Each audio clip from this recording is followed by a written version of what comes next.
Hey, welcome back to my channel, Duct Tape Mechanic. And in this video, I'm going to show you how to deep clean a Whirlpool 2-in-1 agitator washing machine.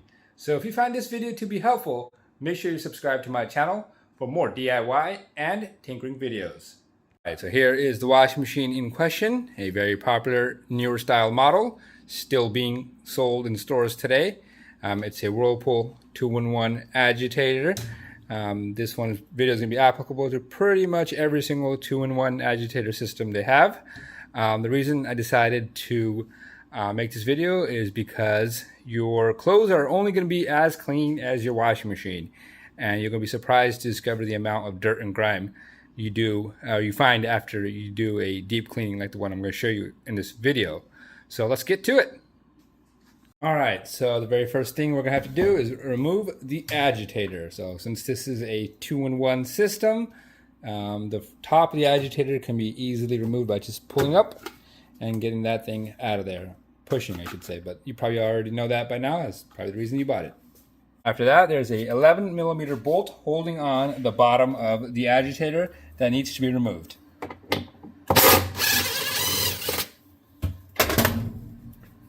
After that, we'll be removing the bottom of the agitator by pulling up on it.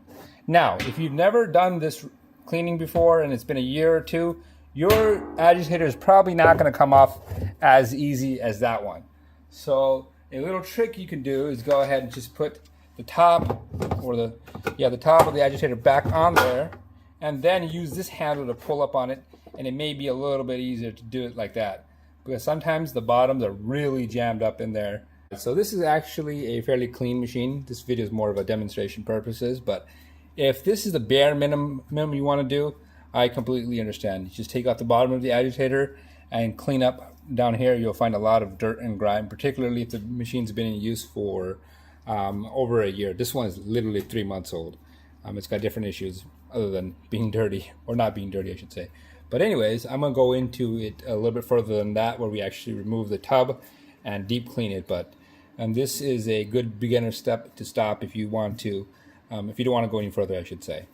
All right, so after that, we're going to go ahead and get a flat blade screwdriver and take off the hub. To do that, we're just going to push this clip out first.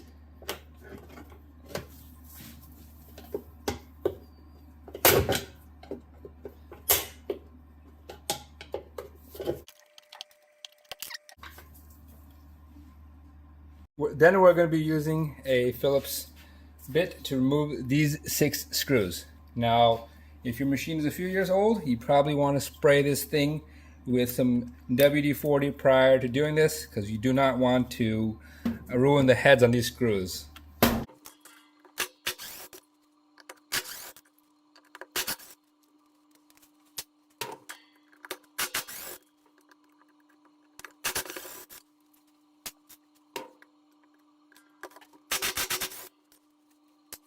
After that, we should be able to just pull up the hub and get it out of there. For the next step, we're going to go to the back of the washer. Now, just for demonstration purposes, I'm going to flip this machine around just to show you, but you do not have to undo any of the water lines or the drain or anything like that. This is just a demo to show you what screws I'm going to be undoing.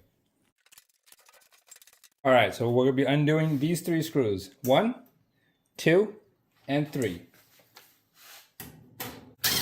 They're 1/4-inch head screws. And on the 3rd one, this whole panel will come off. I'll show you what that looks like. When you undo that, you just take that panel right off, like so. Right now, I'm just going to turn this thing around and pretend like I never turned it around in the first place.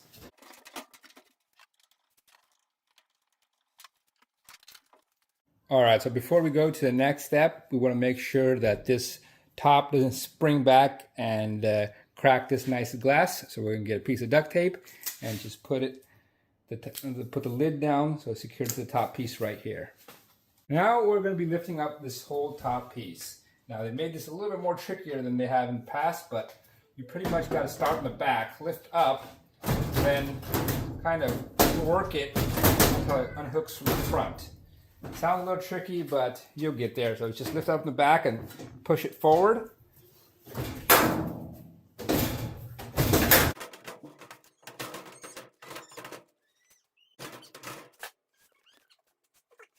Once you do get it unhooked, you can see there's little hooks right here. So I pretty much lifted it up the back and then pushed it forward, and then I was able to unhook it from there. It did take a little bit of jostling, so don't get too discouraged.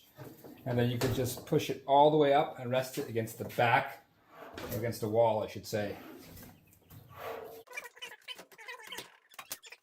That's the spots I was talking about you wanted to be resting on. So right there and right there. All right, so now we'll be removing this plastic skirting right here. It's just held in by these little clips. To undo it, you just gotta push down on it and undo those clips.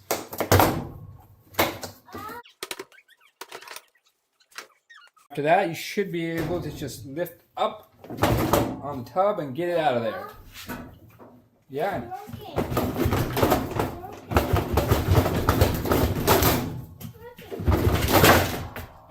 There we go. All right, so to clean the inner tub, I like to just unhook the hot water line from the back of the washing machine. Probably a good idea to do that beforehand, but here's a hot water line. And turn on the water and just use a sponge to clean it up. Once you got all of it clean, you can just put the top down. You don't have to secure or anything, and just hit the drain and spin and let all that water go down the drain.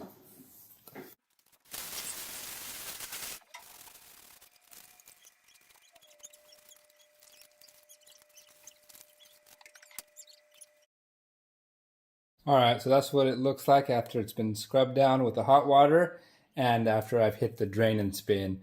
Obviously, nothing's going to spin because there's no inner tub in there, but it will drain off all of the water and allow you to properly clean that outer tub. As far as the inner tub goes and all of the agitator components go, you can use a pressure washer, or if you don't have one, or if you don't want to take the hassle of digging it out of your shed, like I don't, you could just use a garden hose and that same sponge to clean up the outside of the inner tub. But make sure you also clean the bottom of this. Yours is going to look a lot worse than this one, that's for sure.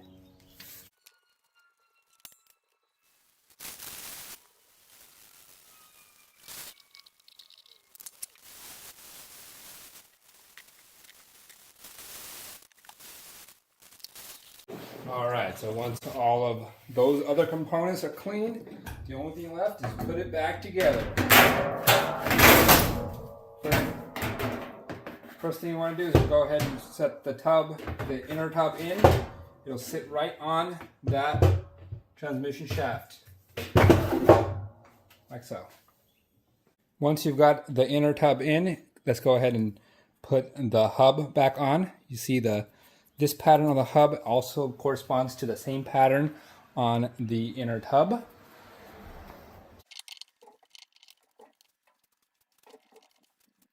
Once you've got it on there, all the holes should be lined up. Don't worry if it's not completely flush.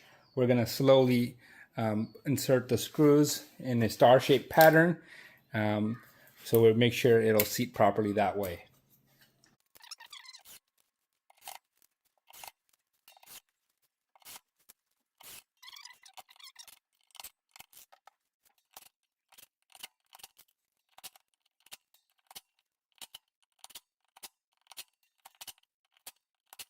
And don't forget to put that clip back on. You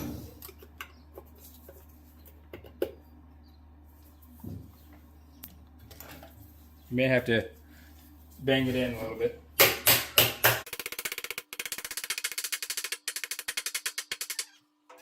All right, so that's what it'll look like with the clip in there for the hub.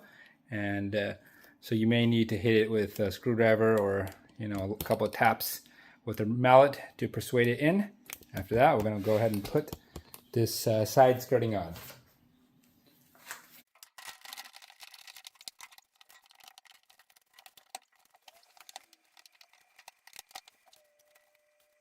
After that, we can go ahead and bring down that top and guide it in. So the first thing you want to do is pull it forward until you kind of feel it click in, then push it back, and it should line up like so. And then we can put those 3 screws in the back, including the one that holds on this panel.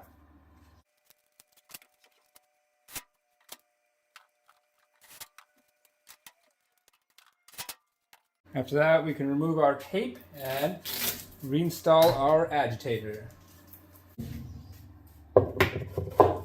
Once you've got the agitator onto the spines of the transmission, you can go ahead and put that 14mm bolt back on there.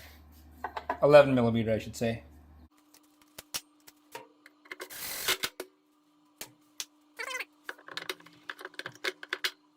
Now the only thing left is this detergent and fabric softener tray, which you can just push right here to get out. This one's not in bad condition, but you can kind of disassemble this and clean it up whenever you like. That's not really a deep cleaning per se, but I would recommend doing that every month or so, just so you don't have mold build up in here. That is how you deep clean your Whirlpool 2-in-1 removable agitator washing machine. There's no amount of fresh tablets that will clean at that level. So if you found this video to be helpful, make sure you hit the thumbs up sign.